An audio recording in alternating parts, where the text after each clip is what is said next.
Chapter 6 spends a lot of time talking about a topic that is a very popular topic among public relations practitioners today and within the Public Relations Society of America, and that's the whole concept of ethics.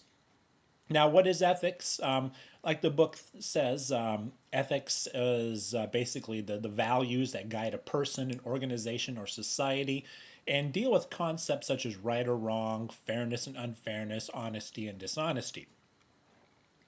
It's a lot of times a different area to tackle because a lot of it is there's no real black and white when it comes to ethics. What's ethical to one person might not be ethical to another. So there are a lot of gray areas within the area of ethics. But what this chapter talks about, and there are just examples that appear in the media on a daily basis, is that it seems to be a value that in many places has kind of dropped off the face a bit. And the chapter talks about the downfall of ethics within business, the downfall of ethics within corporation, ethics within government, ethics within journalism. And you can probably think off the top of your head some different examples, whether ones that the book cited or ones you can think of on your own, where have you seen any one of those areas, business, government, journalism, corporations,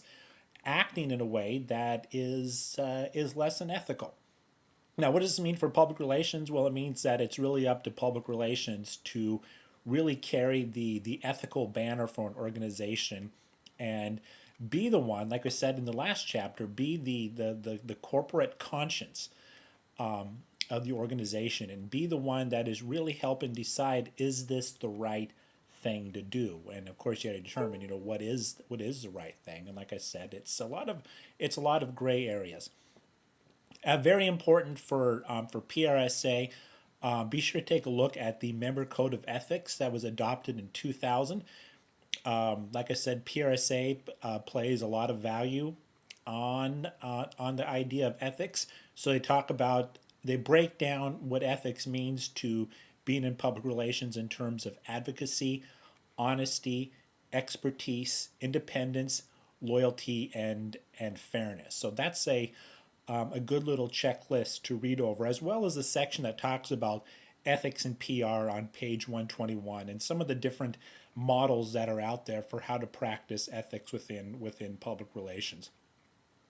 Bottom thing to take away from this chapter is that it's a sticky situation. It's one that unfortunately seems not be recognized by a lot of corporations out there. Although one of the links I'll provide for you on the website is there's an organization that does a listing of the most ethical companies in the world, and it's good to see a lot of big corporations on there, such as Nike and Johnson and Johnson, that based upon the criteria used in this survey are considered very ethical organizations. How much does good public relations play in that?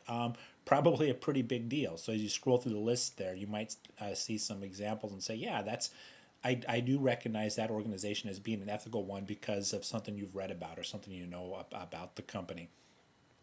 So bottom line, ethics is a good thing, not just because it's important to the reputation of an organization or an individual, but I personally think that operating in an ethical manner leads to another important outcome, and that is at the end of the day, when you put your head on the pillow, you can go to sleep comfortably knowing that for that day you did the right thing.